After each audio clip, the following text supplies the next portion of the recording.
Radio IT channel पर सभी का हार्दिक स्वागत। हम पढ़ रहे थे इलेक्ट्रॉनिक्स में हमने कल पढ़ लिया था वो ट्रांजिस्टर के बारे में। आज हम पढ़ते हैं ऑसिलेटर के बारे में। तो ऑसिलेटर होता है वो एक प्रकार का, मतलब उसमें ट्रांजिस्टर किया जाता है, एक प्रकार ट्रांजिस्टर होता है। उसमें थोड़ा सा एक एम्पलीफिकेशन और करता है, वो एक चीज को और बढ़ाता है। मतलब ट्रांजिस्टर क्या होता था, इनपुट सिग्नल को बढ़ाता था, वो भी क्या इसी प्रकार क्या है आपका सेम का सेम ऑसिलेटर है। लेकिन ऑसिलेटर में क्या होता है, एक चीज को और बढ़ा देता है वो साथ में, ठीक है ना। तो उससे क्या बोलते हैं हम, ऑसिलेट। मतलब ऑसिलेट इसका दूसरा नाम बोल सकते हैं ऑसिलेशन। ऑसिलेशन मतलब दोलन, दोलित्र, ठीक है ना। तो दोलन और दोलित्र भी इसका नाम लिया जा सकता है। तो हम आज पढ़ते हैं ऑसिलेट।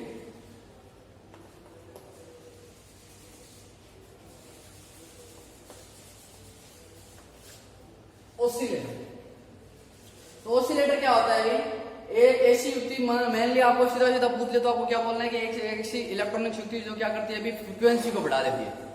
जो क्या कार्य करती है, फ्रीक्वेंसी को बढ़ा देती है। फिर यदि आपको ऑप्शन में आ जाए कि एक ऑसिलेटर को किसको बढ़ाता है, वोल्टेज को, धारा को, पावर को, या फ्रीक्वेंसी को, या सभी को, ठीक है ना। तो ये क्वेश्चन पूछा गया है, ये भी याद रखना। तो देखो वोल्टेज, धारा और पावर को आपका ट्रांजिस्टर बढ़ा रहा था। अब मैंने क्या बोला, एक ट्रांजिस्टर ही प्रकार का है, लेकिन इसमें क्या है, एक चीज और एम्पलीट्यूड कर दी जाती है, एक चीज को और बढ़ाता है, वो बढ़ा देता है, एक उसके साथ इंक्लूड हो जाती है। वो क्या होती है अभी, फ्रीक्वेंसी, ठीक है ना। तो ये क्या करता है, वोल्टेज को भी बढ़ाता है, धारा को बढ़ाता है, पावर को बढ़ाता है, फ्रीक्वेंसी को, तो सभी को क्या करता है अभी, एम्पलीफाई करता है, बढ़ा देता है। कौन, ऑसिलेटर। तो देखो ऑसिलेटर किसे बोलते हैं, ऐसी इलेक्ट्रॉनिक युक्ति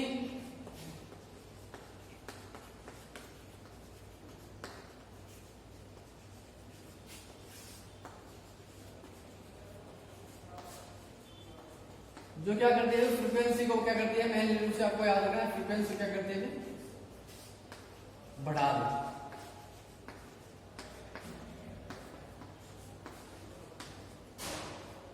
अब देखिए इसमें क्या होता है कि जो इसमें, मतलब एक बात और याद रखनी है। अब देखो जैसे अपने ट्रांजिस्टर में था, ट्रांजिस्टर में हमने क्या की थी, उसको ट्रिगरिंग स्टार्ट करने के लिए ट्रिगरिंग की विधियां लगाई थी, अलग अलग विधियां प्रयोग की थी।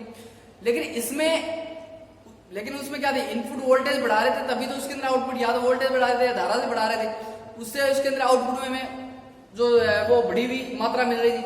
लेकिन इसमें क्या होता है कि इसमें इनपुट नहीं दी जाती, इनपुट सिग्नल के दिए बिना ही आउटपुट आपको सिग्नल क्या होता है अभी मिलता है। वो कौन सी युक्ति होती है अभी, वो भी ऑसिलेटर होता है। ऐसा इक्विपमेंट जिसमें इनपुट सिग्नल नहीं दिया जाता, और इनपुट सिग्नल के दिए बिना ही आपको क्या मिलता है अभी, आउटपुट में बढ़ा हुआ सिग्नल प्राप्त होता है। वो क्या होता है अभी, ऑसिलेटर में। अब देखिए ये होता कैसे है कि देखो अपन बोलते हैं कि एक चीज याद, अपन बोलते हैं कि भी जब तक किसी चीज को इनपुट सिग्नल नहीं देंगे तब तक वो आउटपुट में हमें क्या नहीं देगा, भी कोई भी सोर्स नहीं देगा। लेकिन हाँ आपको ये याद रखना है, अगर आपको दूसरे भी इनपुट सिग्नल नहीं देते फिर भी ये कैसे कार्य करता है, तो आपको ये बोलना है कि इनपुट सिग्नल नहीं देते लेकिन एक बायसिंग जरूर देते हैं। बायसिंग होती है, डीसी वोल्टेज देते हैं थोड़ी सी, ठीक है ना। जरा सी एक बार क्या जोड़ते हैं उसको, डीसी वोल्टेज से जोड़ते हैं, तो उससे वो क्या हो जाता है अभी, एक बार स्टार्ट हो जाता है, उसके बाद वो निरंतर क्या करता रहता है अभी, कार्य करता रहता है, ठीक है ना। जैसे अपन डीसी जनरेटर को और डीसी जो आपका डीसी जनरेटर थे उनको एक्साइट करने के लिए अवशिष्ट सेपरेट जो स्व उत्तेजित थे उनको क्या किया जाता था, स्व उत्तेजित रखने के लिए उसके अंदर अवशिष्ट चुंबकत्व की आवश्यकता पड़ती है। एक बार अवशिष्ट चुंबकत्व उसके अंदर दे दिया, वो क्या रहता है, परमानेंटली काम करता रहता है। तो सेम की सेम पोजीशन इसमें होता है। इसमें क्या होता है कि एक बार बायसिंग देने के लिए डीसी वोल्टेज से जोड़ी जाती है, उसके बाद में वो अपने आप ही इनपुट कैसे करता है कि जो आउटपुट सप्लाई है, आउटपुट सप्लाई का कुछ भाग किसको देता रहता है, इनपुट को देता रहता है, और वो क्या करता रहता है अभी आपका काम करता रहता है। तो इसमें काम करने के लिए आपका जो ऑसिलेटर होता है उसमें तीन चीजों की आवश्यकता होती है मेनली। एक ऑसिलेटर को कार्य कराने के लिए कितने इक्विपमेंटों की जरूरत होती है, तीन उसके अंदर प्रोसेस होते हैं।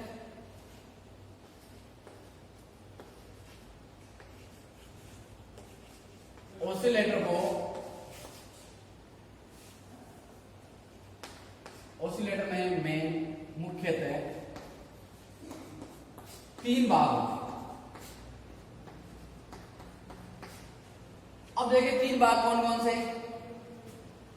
पहला तो इसमें होता है एक एम्पलीफायर, एक होता है इसके अंदर टैंक, ठीक है ना, जिसे बोलते हैं एलसी, और तीसरा होता है इसके अंदर फीडबैक, ठीक है ना। तीसरा इसमें क्या होता है, फीडबैक। देखो पहला हम लेते हैं फीडबैक पेपर, आपको थोड़ा थोड़ा इसके बारे में बता दो क्या क्या कार्य करता है ये। दूसरा इसके अंदर होता है वो होता है एम्पलीफायर।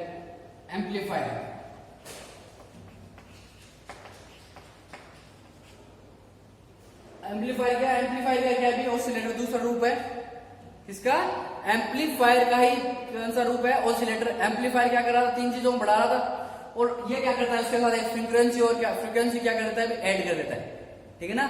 तो उसी का क्या एम्पलीफायर इसके अंदर यूज किया जाता है, एम्पलीफायर सर्किट। बस इसके अंदर दो सर्किट और यूज किया जाता है ताकि वो आपके इनपुट सप्लाई ना दे। लेकिन एम्पलीफायर में क्या था, इनपुट सप्लाई देनी पड़ती थी। जैसे आपको एम्पलीफायर है जो आपका ध्वनि ऊर्जा को विद्युत ऊर्जा में चेंज करता है, तो आपको पहले क्या देना पड़ेगा, ध्वनि ऊर्जा देनी पड़ेगी, तभी तो वो आपको माइक्रोफोन है वो विद्युत ऊर्जा के कन्वर्ट करेगा। लेकिन इसके अंदर ऐसा सिस्टम नहीं है, इसमें सिर्फ बाइसिंग देनी पड़ती है, ऑसिलेटर, ठीक है ना। तो अगर आपको पूछ ले एम्पलीफायर एक प्रकार का सर्किट है, तो एम्पलीफायर एक प्रकार का क्या है, ऑसिलेटर होता है एक प्रकार का, ठीक है ना। ऑसिलेटर और एम्पलीफायर बिल्कुल क्या होता है, एज इट इज होते हैं, ओके। और तीसरा इसके अंदर जो सर्किट होता है वो कौन सा होता है, फीडबैक हो गया आपका, एम्पलीफायर हो गया, और तीसरा होता है इसके अंदर एलसी सर्किट।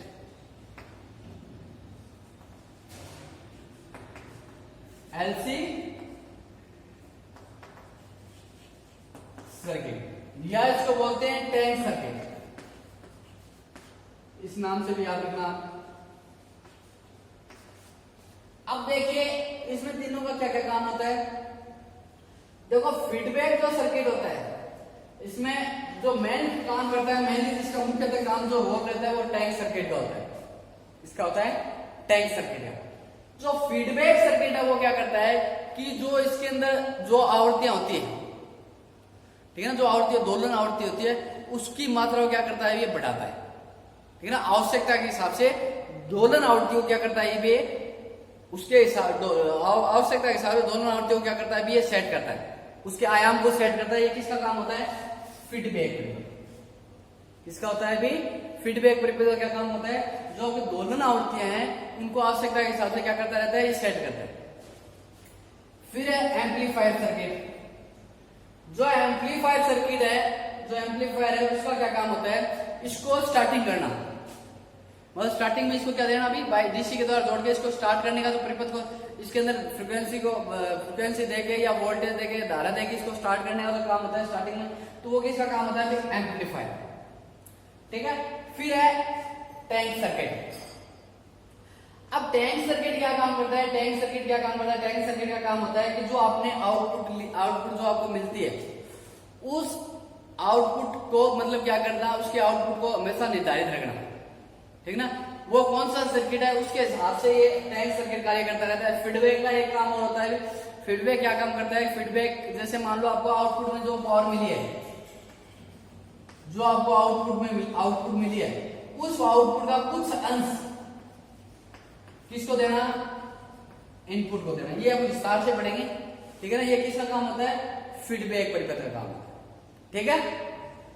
तो एम्पलीफायर सर्किट क्या काम करता है, स्टार्ट करने का, उसको प्रारंभ करने का काम करता है। और जो टैंक सर्किट है, टैंक सर्किट होता है इसको ऊर्जा को चयन करता है, मतलब ये प्रोसेस को बढ़ाए रखता है, ये टैंक सर्किट का कार्य।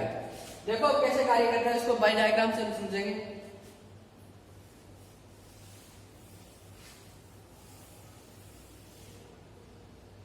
मान लो ये आपकी सप्लाई है,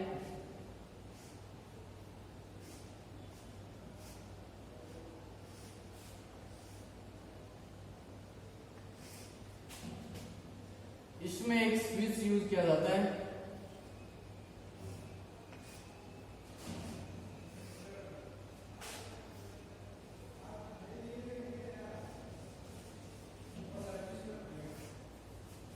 अब देखो भी एक बात याद रखना, अगर आपको पूछ रहे इसमें टैंक सर्किट कौन सा है, तो जो एल और ये सी, एल क्या है इसमें इंडक्टर, और सी क्या है, कैपेसिटर। तो जो इंडक्टर और कैपेसिटर का जो सर्किट है उसको किस नाम से जानते हैं, टैंक परिपथ के नाम से जानते हैं। टैंक परिपथ में क्या होता है, एक इंडक्टर होता है, एक क्या होता है अभी आपका कैपेसिटर होता है, टैंक परिपथ। ये आपका है टू वे स्विच।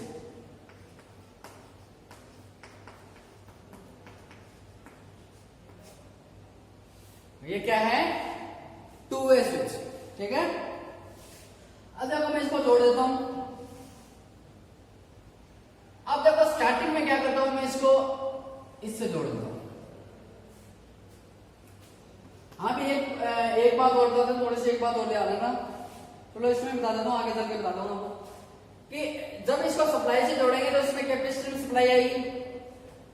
अब कैपेसिटर का क्या काम होता है, कैपेसिटर क्या होता है, डीसी को ब्लॉक करता है और एसी को क्या करता है, पास करता है। मतलब डीसी को आगे जाने नहीं देता और एसी को क्या करता है, पास करता रहता है।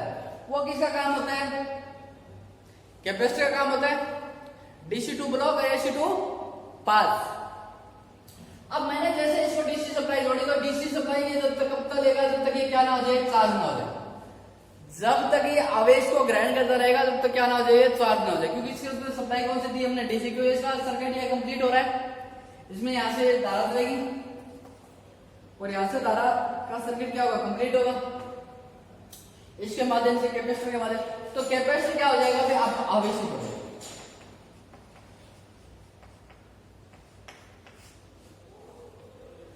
अब कैपेसिटर के अंदर स्टोरेज ऊर्जा कौन सी होती है, इलेक्ट्रोस्टैटिक फील्ड। कौन सी ऊर्जा होती है, इलेक्ट्रोस्टैटिक फील्ड या इलेक्ट्रोस्टैटिक एनर्जी होती है, वो इसके अंदर स्टोरेज रहती है।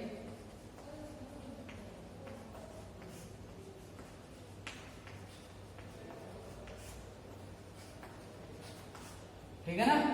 फिर क्या होगा, देखो ये चार्ज हो गया। फिर अपन क्या करते हैं, इस सर्किट को हटा के क्या कर देते हैं, यहां से जोड़ देते हैं। क्या कर दिया, इस सर्किट को हटा के क्या कर दिया, यहां पे कर दिया। अब देखो क्या होगा, जो अभी आवेशित है तो इसकी सप्लाई किस में जाएगी, इंडक्टर में जाएगी।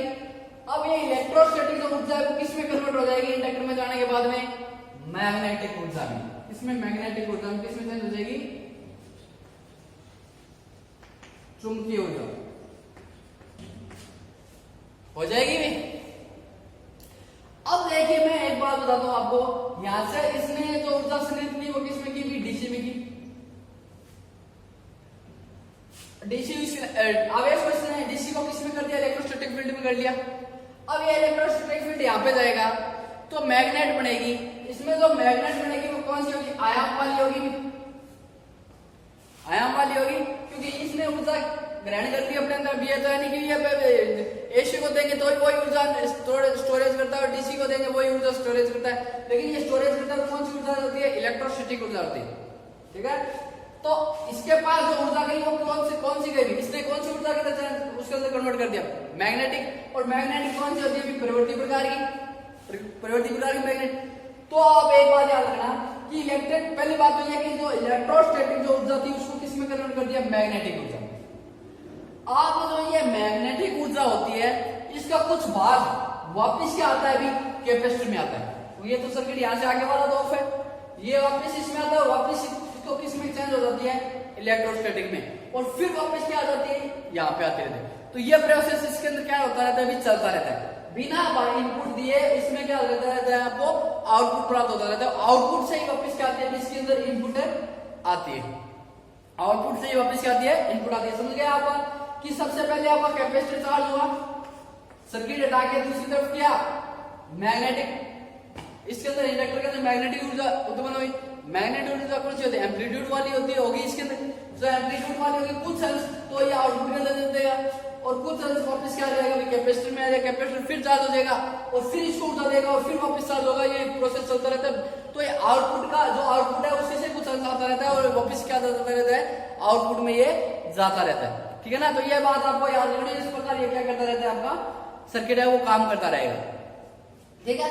अब मैं आपको एक बात और बताता हूं फीडबैक के बारे में।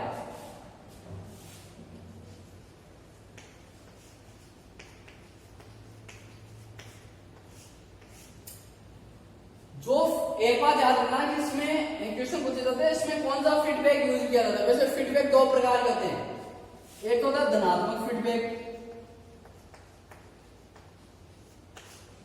और दूसरा होता है ऋणात्मक। अब देखो फीडबैक मैंने किसे बोला, तो फीडबैक वो होता है जो आउटपुट में जो ऊर्जा मिल रही है वो कुछ ऊर्जा वापस क्या देता है, अभी इनपुट में देता है, तो वो क्या कहलाएगी, आपकी फीडबैक कहलाएगी। लेकिन ये सर्किट जो इंडक्टर कैपेसिटर सर्किट है, कौन सा सर्किट है, टैंक सर्किट है।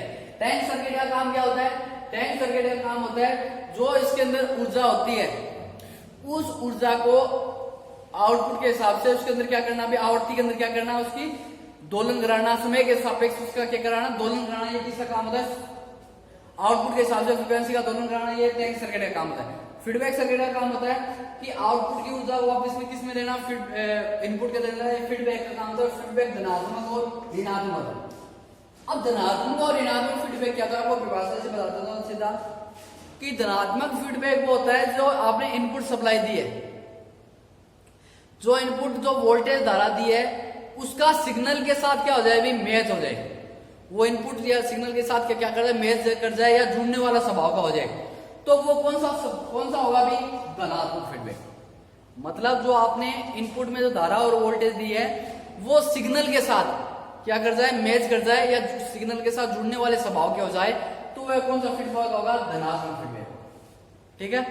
दूसरा है ऋणात्मक फीडबैक। ऋणात्मक फीडबैक कौन सा होगा, जो आपने इनपुट में धारा और वोल्टेज दी है वो सिग्नल के साथ क्या ना हो, मैच ना हो, या जो इनपुट के अंदर वोल्टेज और धारा दी है वो क्या ना कर पाए भाई आपका सिग्नल के साथ, या विपरीत बाइस में, या क्या हो, विपरीत क्रम में उसके साथ जुड़ने वाले स्वभाव की ना हो, तो वो कौन सा होगा भी, ऋणात्मक फीडबैक। और ऋणात्मक फीडबैक का जो मान वो हमेशा क्या होता जाता है, घटता जाता है। इसलिए ऋणात्मक फीडबैक का है वो यूज नहीं किया जाता, ज्यादा किसका उपयोग किया जाता है, धनात्मक फीडबैक का यूज। तो इसके अंदर एक सूत्र बनता है, वो आपको याद रखना है, ए बी बराबर ए बटे ए बी माइनस। ये सूत्र है, ठीक है ना, ये आपको क्या करना है, याद रखना। अब देखो इसके अंदर जो ए क्या है, जो ये ए बी है, ये तो है जो आपके फीडबैक की जो वोल्टेज गेन है उसको प्रदर्शित करता है। इस सूत्र से अपने एक चीज बनाएंगे, उसको आपको बता दूंगा मैं क्या होता है। ए बी क्या है,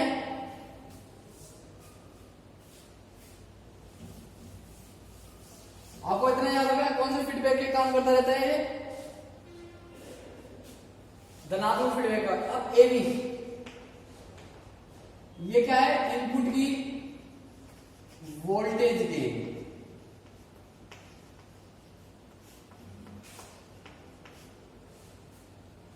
ठीक है। जो ए बी है वो मेन है, इसे बोलते हैं लूप गेन। लूप गेन या इसका नाम बोलते हैं, ये कई बार पूछा जाता है फीडबैक फैक्टर, या इसका नाम होता है फीडबैक फैक्टर। अब देखिए जो ए बी का जो मान होता है वो हमेशा क्या होता है, एक। ए बी का मान कितना होता है, एक होता है। तो आपको इसको याद रखना है कि जो ए बी का मान कितना होता है, एक रहता है। इसकी तीन कंडीशन होगी, ए बी के मान की कितनी कंडीशन होगी, तीन कंडीशन होगी, और तीनों कंडीशन है वो क्या करेंगे, भी अपन पढ़ेंगे। ठीक है। और इसे बोलते हैं, और एक ये आंतरिक वोल्टेज गेन है, ए क्या है,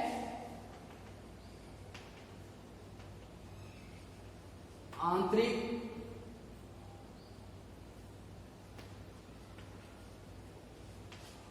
वोल्टेज। ये आपको याद रखना, आपको बस इतना याद रखना कि जो ए है, ये जो ए बी है वो क्या है, ए बी किस नाम से बनाना, तो लूप गेन या फीडबैक फैक्टर। ठीक है ना। और इसकी कितनी कंडीशन बनाएंगे अपन, तीन कंडीशन बनाएंगे। ओके।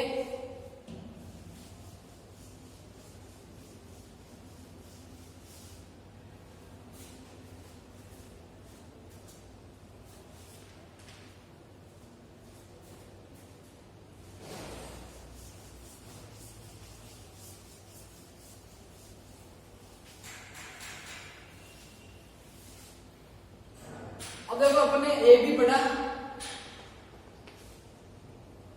इसको बोलते हैं बार्क-होसेन मापदंड।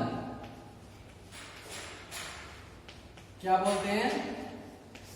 बार्क-होसेन, ठीक है ना। बार्क-होसेन मापदंड कि एक मतलब साइंटिस्ट था, उसने ये परिभाषित किया था ए बी बराबर ए, है ना, उसी के नाम पर इस समीकरण का नाम रख दिया बार्क-होसेन मापदंड। आपको अगर एग्जाम में पूछ ले कि ए बी बराबर ए किसको रिप्रेजेंट कर रहा है, तो किसको रिप्रेजेंट करेगा? बार्क-होसेन मापदंड। और बार्क-होसेन जो मापदंड थे इसकी 3 शर्तें थी। कितनी थी? 3 शर्तें थी, ठीक है ना। पहली जो शर्त थी, मतलब ये बार्क-होसेन मापदंड है, इसी की 3 शर्तें पढ़ेंगे। और अगर इसका सीधा मान पूछ दिया था तो ए बी बराबर ए किसको रिप्रेजेंट कर रहा है? बार्क-होसेन मापदंड को रिप्रेजेंट कर रहा है, ठीक है ना। तो इसके अंदर पहली कंडीशन है वो रहती है जो लूप गेन था। लूप गेन किसे बोला था? फीडबैक फैक्टर लूप गेन किसे बोला था? एपी। जो लूप गेन फैक्टर, जो लूप गेन होता है उसका मान हमेशा कितना होता है? सदैव कितना रहता है? इकाई। सदैव कितना होता है? इकाई होता है। दूसरी जो इसकी कंडीशन है वो होती है इसकी जो फेज शिफ्टिंग, मतलब जो फेज शिफ्ट का जो मान होता है वो कितना होता है? 0। ये 2 कंडीशन याद रखनी है आपको। इसके प्रकार में पढ़ा, प्रकार तो इसके 3 प्रकार के मान होंगे। अगर A be greater than 1, A be less than 1 और ए बी बराबर है, ये इसकी 3 शर्तें हैं। लेकिन ये आपको बातें 2 बातें भी आपको याद रखनी है कि जो फेज शिफ्ट है उसका मान कितना होता है? फेज शिफ्ट का मान होता है 0। ये 2 बात याद रखनी है। लूप गेन सदैव कितना होता है? अभी इकाई। और जो फेज शिफ्ट का जो मान होता है वो कितना होता है? 0 या 0। किसका? बार्क-होसेन मापदंड। अब इसकी 3 शर्तें देखते हैं क्या क्या है।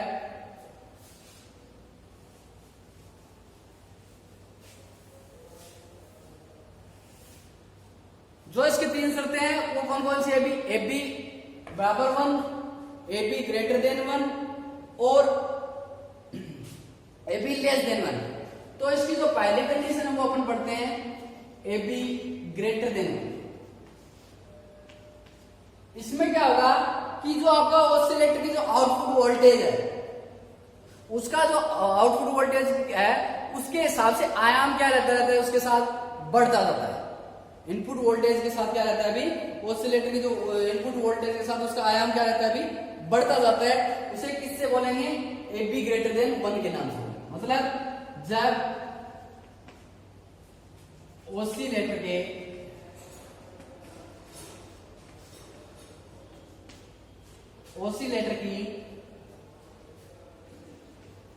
इनपुट वोल्टेज के साथ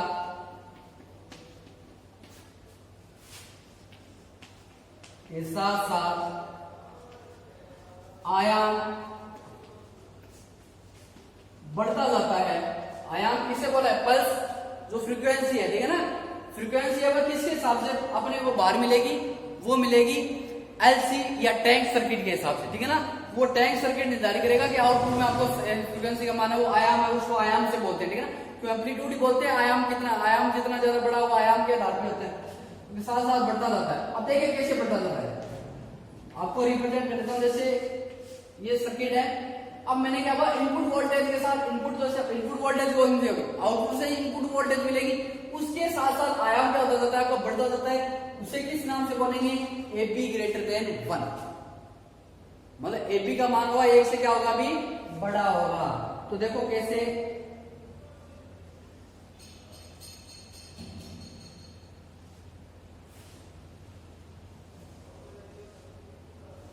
ये देखो। अब देखो स्टार्टिंग में क्या थे? आपको आयाम कम था। जैसे जैसे हम समय के सापेक्ष बढ़ते गए, समय के ऑसिलेटर की जो इनपुट वोल्टेज समय के साथ उसका आयाम क्या होता जाता है? अभी बढ़ता जाता है। उसे किस नाम से जाना जाता है?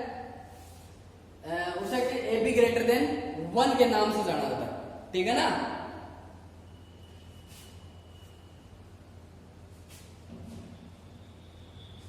ये देखो यहाँ पे कम है और ये जैसे जैसे अपन आगे जा रहे क्या हो रहा है? अधिक हो रहा है। आयाम क्या हो रहा है? आयाम देखो यहाँ पे ये इसको आयाम बोलते हैं, ये धनात्मक आयाम है, ये ऋणात्मक आयाम, ठीक है ना। ये जैसे जैसे आगे बढ़ रहे हैं क्या हो रहा है, बढ़ता जा रहा है समय के साथ। इनपुट वोल्टेज जैसे जैसे इनपुट वोल्टेज के साथ समय समय के साथ ये क्या होता जाता है, आयाम बढ़ता जाता है। किस नाम से जानेंगे, एपी ग्रेटर देन 1।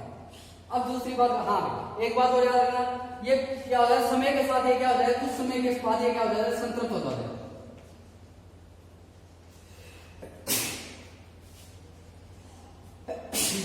कुछ समय के बाद क्या हो जाएगा, ये आयाम है वो क्या हो जाएगा संतृप्त। क्या आ जाएगा, संतृप्त आयाम। कुछ समय के बाद ये आयाम है आपका क्या हो जाएगा, संतृप्त हो जाएगा। आपको किस भाषा से बोलना है इसको, जब ऑसिलेटर की वोल्टेज के साथ वोल्टेज है वो समय समय के साथ उसका आयाम क्या होता जाता है, अभी इनपुट वोल्टेज के साथ उसका समय समय के साथ आयाम बढ़ता जाता है। वो कौन सा होता है, एपी ग्रेटर देन 1। और कुछ समय के बाद ये क्या हो जाता है, संतृप्त हो जाता है, ठीक है। अब दूसरी पढ़ते हैं, एपी लेस देन 1। ये बेसिक बातें आपको याद रखनी, इसके बारे में कई बार एग्जामिनेशन क्वेश्चन आता है, इंपॉर्टेंट है ये भी। कौन सा, जो बारक हुसैन जो आपका मापदंड है सबसे इंपॉर्टेंट है, इसको आप याद रखना है तीनों कंडीशन में। अब जो दूसरी कंडीशन है वो है एबी लेस देन 1। इसे किस बोलेंगे कि ऑसिलेटर की जो आउटपुट है वो क्या होगी, जो आउटपुट की जो आयाम है वो इनपुट वोल्टेज के समय के साथ क्या होती जाती है, अभी घटती जाती है। इनपुट की जो वोल्टेज उसके समय के साथ क्या होती जाती है, घटती जाती है। उसे किस नाम से बोलेंगे, उसके अंदर एपी लेस देन 1, ठीक है। क्या बोलेंगे, जब ऑसिलेटर की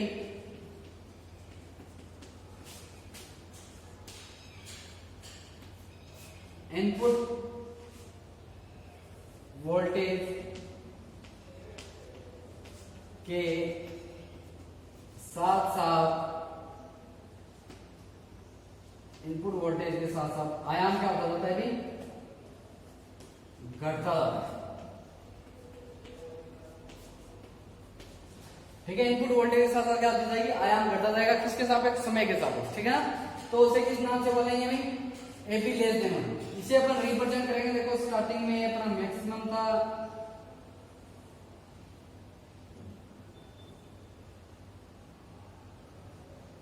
ये, ठीक है ना, ये की है समय के सापेक्ष क्या इनपुट वोल्टेज के साथ क्या होता जाएगा, आपका आयाम है वो घटता जाएगा। उसे किस नाम से करेंगे, फिर देखो एक ऐसी स्थिति आएगी कुछ समय के बाद में क्या हो जाएगा, ये आपका आयाम क्या हो जाएगा, खत्म हो जाएगा। कुछ समय बाद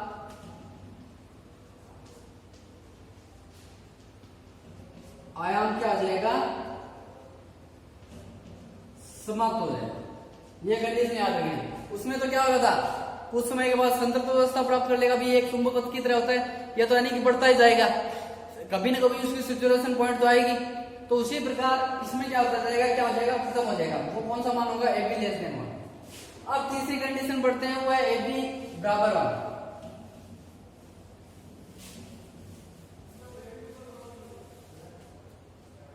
जो तीसरी कंडीशन होगी ये क्या होगी, एबी बराबर 1। इसमें क्या होगा, जो आयाम है वो समय के साथ क्या रहता है, भाई वो क्या रहता है, दोलन का जो आयाम वो क्या रहता है, नियत रहता है। इसको बोलेंगे ऑसिलेटर का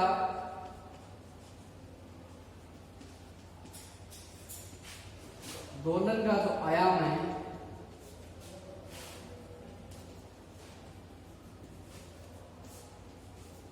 वो क्या रहता है, नियत रहता है, मतलब बदलता नहीं है, वैसा क्या रहता है, समान रहता है। वो क्या कौन सा होगा, एबी बराबर 1।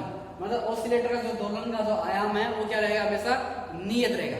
इसका जो प्रयोग है, देखो अपन ने स्टार्टिंग में डीसी सप्लाई दी थी तब उसके अंदर कोई आयाम नहीं था, लेकिन टैंक परिपथ ने क्या कर दिया, इसके आयाम को क्या कर दिया है, बढ़ा दिया। क्योंकि जो कैपेसिटर से ऊर्जा मैग्नेटिक फील्ड को मिलेगी उसमें कुछ न कोई आयाम होगा, वो आवश्यकता के हिसाब से क्या कर देगा, आयाम को बढ़ा देगा, उसके अंदर फ्रिक्वेंसी बढ़ा देगा। तो लेकिन आप इसको ऐसे बोल सकते हो, डीसी को किस में कन्वर्ट कर दिया, अब इसने एसी में कन्वर्ट कर दिया, ठीक है ना। आप बोल सकते हो, लेकिन ये मतलब पॉसिबल नहीं है। इसका सिर्फ काम है आयाम वजह से। और अपन जो इन्वर्टर में यूज लेते हैं वो ऑसिलेटर का यूज कर लेते हैं, क्योंकि उसमें डीसी सप्लाई मिल रही है बैटरी से, और वो डीसी सप्लाई क्या होती है, फ्रिक्वेंसी क्या होती है उसकी, शून्य होती है। लेकिन उसके आगे क्या लगा देते हैं, ऑसिलेटर लगा देते हैं। ऑसिलेटर क्या काम करता है, आपके आयाम को बढ़ाने का काम करता है। तो वो क्या करता है, एम्पलीट्यूड आयाम को बढ़ाने का काम करता रहता है, और आयाम जो आवश्यकता के हिसाब से, जो उसमें 50 वोल्टेज चाहिए तो उसमें इतनी आवश्यकता होती है, उसके हिसाब से आयाम को क्या कर देता है, वो बढ़ा देता है। तो इसमें क्या रहता है, हमेशा आयाम क्या रहता है, नियत रहता है। तो ये अपने को घरों के अंदर क्या होनी चाहिए, सप्लाई हमेशा आयाम क्या रहना चाहिए, नियत रहना चाहिए। ये तोड़ना है कि पहले बढ़ता जाए फिर कम होता जाए, या पहले घटता जाए बाद में बढ़ता जाए, ऐसा तो नहीं होता। तो हमेशा तो इन्वर्टर के अंदर जो प्रयोग किया जाता है कौन सा आयाम होता है, ए बी बराबर 1, सदैव क्या रहना चाहिए भी, इकाई रहना चाहिए। तो इसमें दोलन होता है वो एकदम नियत रहता है।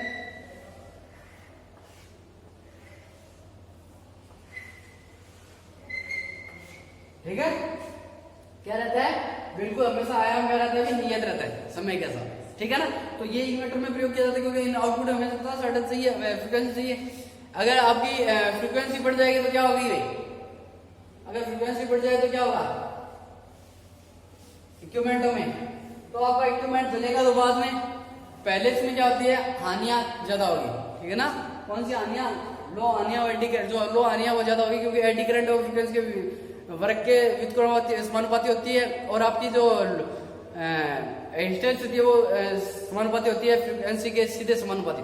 तो उसमें आपका इक्विपमेंट जो है वो पहले क्या हो जाएगा अभी, उसके फ्रीक्वेंसी के हिसाब से, जैसे जैसे फ्रीक्वेंसी बढ़ती जाएगी आपका क्या हो जाएगा, स्पीड क्या हो जाएगी उसके हिसाब से कम होती जाएगी या बढ़ती जाएगी, बढ़ती जाएगी। क्योंकि देखो एफ बराबर क्या होता है, पी एन बटे 120। तो क्या है, जैसे जैसे फ्रीक्वेंसी बढ़ती जाएगी, अगर मोटर आपका जनरेटर है तो उसमें क्या होती जाएगी, स्पीड बढ़ती जाएगी, लेकिन स्पीड के साथ साथ लो हानियां भी क्या होती जाएगी, बढ़ती जाएगी। ये याद रखना आप, कई बार एग्जाम में पूछ लिया जाता है कि जैसे आप घरेलू फ्रीक्वेंसी इक्विपमेंट है, इंडस्ट्रियल फ्रीक्वेंसी बढ़ा दी गई तो उस पर मोटर में क्या इफेक्ट पड़ेगा, तो मोटरों की फ्रीक्वेंसी से क्या क्या इफेक्ट पड़ेगा, तो उसकी स्पीड क्या हो जाएगी, ज्यादा हो जाएगी। दूसरा, उसके अंदर लो हानियां भी क्या होगी भी, अधिक होगी। ठीक है ना, ये आपको बात इतनी याद रखनी है। ऑसिलेटर में आज अपने बेसिक पढ़ा है, कल अपन इसके आगे बढ़ेंगे विस्तार से, इसके अनुप्रयोग पढ़ेंगे।